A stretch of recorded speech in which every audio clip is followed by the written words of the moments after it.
Babies తీసేసుకుందామా అని wait చేస్తుంది Padmapriya. Twins 33 weeks. First వేడిని ఇచ్చేసాం కదా, ట్విన్ 1 కదా. ఒక బేబీకి గ్రోత్ రెస్ట్రిక్షన్, ఇంకొక బేబీ మంచి వెయిటే ఉండింది డ్యూరింగ్ ప్రెగ్నెన్సీ కూడా. సో ఫ్రీక్వెంట్ స్కాన్స్ అన్ని చక్కగా విజిట్స్కి అన్నింటికి వచ్చి అన్ని ఇన్స్ట్రక్షన్స్ ఫాలో అయ్యారు మదర్ అండ్ ఫాదర్.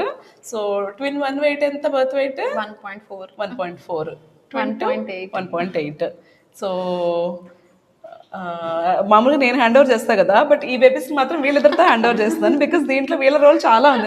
మేము జస్ట్ డెలివర్ చేసి ఇచ్చేసాము, బట్ ఎన్ఐసియూ కేర్ అంతా కూడా మన ఎనస్థీషియా డాక్టర్ గారు అండ్ మన paediatrician they took very good care of the babies. And ఇవాళ బేబీస్ వెళ్ళిపోతున్నారు.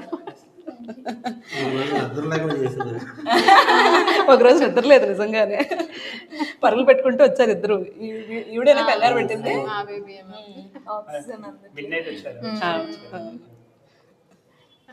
నువ్వు ఇచ్చేస్తావా?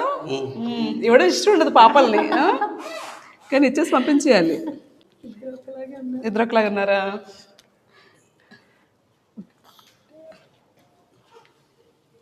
నువ్వే మొత్తం చేసుకోవాలని అనుకోవద్దు, అలా చేయలేవు. మామూలుగా ఒక బేబీని టేక్ కేర్ చేయడం చాలా కష్టం. సో ఎంతమంది ఉంటే ఇంట్లో అందరిది హెల్ప్ తీసుకో. తనకు ఎక్స్పీరియన్స్డే కదా, నువ్వు నేర్పించరా వీళ్ళకి. Okay, happy. బర్పింగ్ చాలా ఇంపార్టెంట్, ఫీడింగ్ కాదు, బర్పింగ్ ఇంపార్టెంట్.